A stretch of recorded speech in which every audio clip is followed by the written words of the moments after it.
All right, everyone. Welcome back to Lakers Latest. I hope you guys have had a good week. I hope you guys have had a good Wednesday. I've said it before. I'll say it again. Wednesday's the worst day of the week. I don't care. It just is. It is. Monday sucks. But Wednesday's that middle ground where it's just like, ugh, like you're not even close to the weekend. You're close to Saturday, but you still have 2 more days. But anyway, hope everyone's had a good week up to this point. Coming to you from Studio City as always. It's nighttime and we are in the cool part of California where it's about 60 at night. It feels very good. The Dodgers won yesterday on the back of Yoshinobu Yamamoto's unreal complete game, 9 innings. I believe it's 7 or 8 strikeouts. Maybe it was 9. But yeah, the Dodgers are up 2-0. They're very close to getting to another World Series. That's awesome. But yeah, let's talk about the most important thing that went on yesterday, which was the Lakers played another preseason game. I have to look how many they have left. I'm not entirely sure. I think today's the 15th, maybe one. I know they play tonight, so I'm talking about after tonight. This might be maybe they have one more, or it could be their last. I'm not entirely sure. I have to look, but most important thing, Luka Doncic finally played. He had his preseason debut.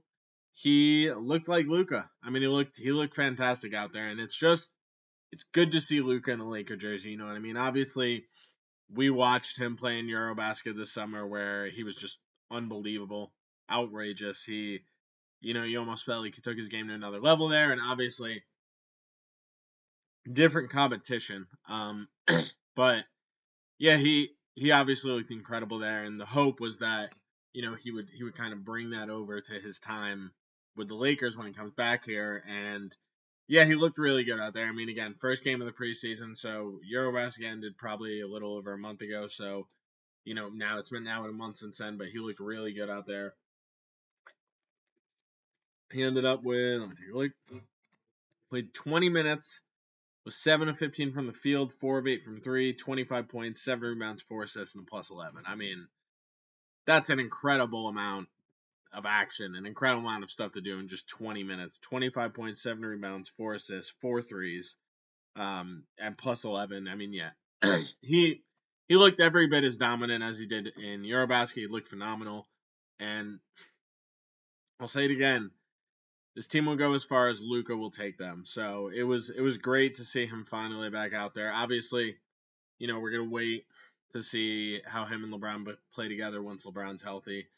Just one more other thing too. I think there's a report today that said LeBron's gonna be patient when his return. He's not gonna rush it, even if they want him back. And honestly, that's the right thing.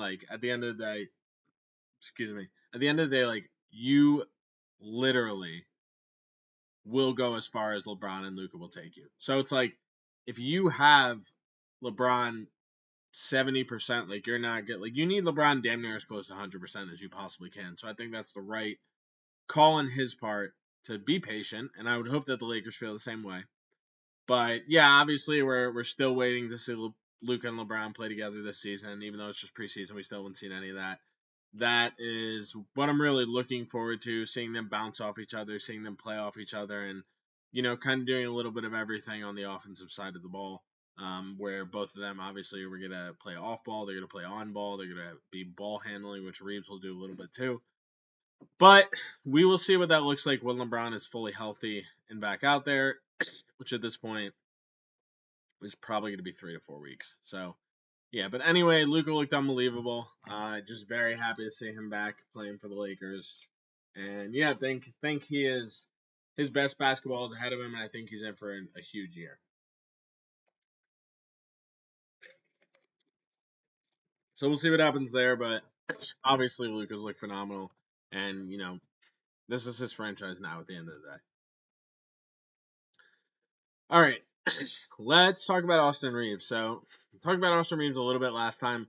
He's looked very good this preseason. And again, this is a huge homegrown win. A guy like Austin Reeves. It's one thing if you draft a first round pick and he becomes really good, or you win the lottery and you get a really good second round pick. It's another when you get an undrafted player like Austin Reeves to really elevate his game continuously. So I just really feel like he's really looked like he's been on another level this preseason.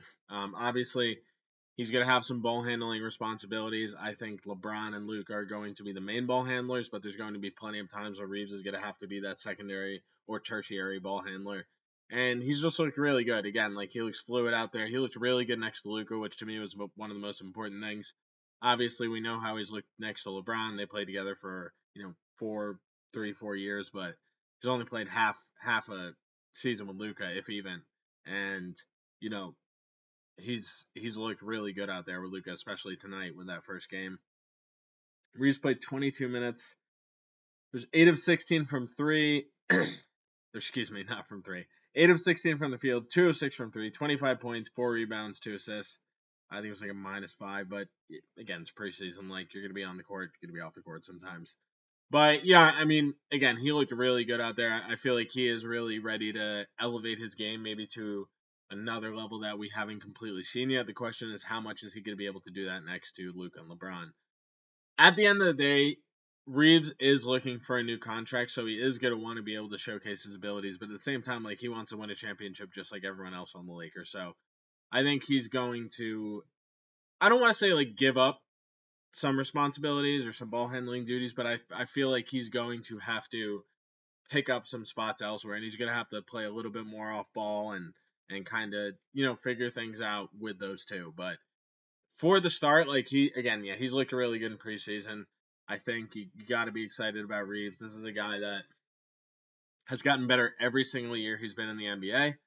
He's improved his ball handling, he's improved his scoring, he's improved his distributing to the point where now he's, an integral player to your team, a top 3 player, a guy that maybe he could be the next second fiddle to Luka Doncic after LeBron James leaves. I don't know.